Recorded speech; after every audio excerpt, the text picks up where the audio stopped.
Қазақстанның қойнауы тарихқа толы. Әр кезеңдерде табылған тылсым сырға толы сәулет ескерткіштері бізді таң қалдырудан талмай келеді.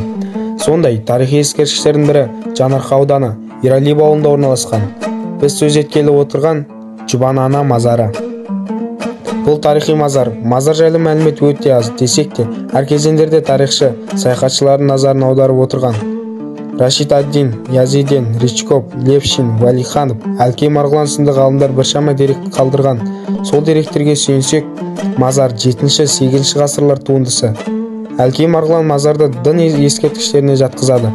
Мазардың есігі күнбатысқа қарап тұр. Бұл қазақ даласына ислам діні таралмаған кезеңдегі сәулет туындысы.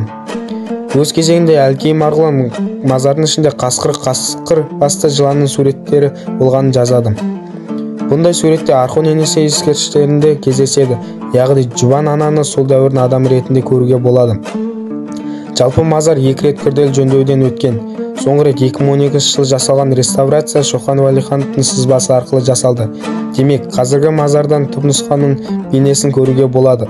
Жөндеу жұмыстары кезінде түпнұсқадағы кірпіштер қолданылған. 15 ғасырға жуық тарихы бар кірпіштерді беріктігі керемет. Ғалымдар әлі күнге дейін химиялық құрамын анықтай алмай келеді. Ұлытау облысындағы кірпіштерден салынған ең көне сәулет ғимараты Шоқан, Әлкей Марғұлан сынды қазақ ғалымдарының назары түсіп зерттелген.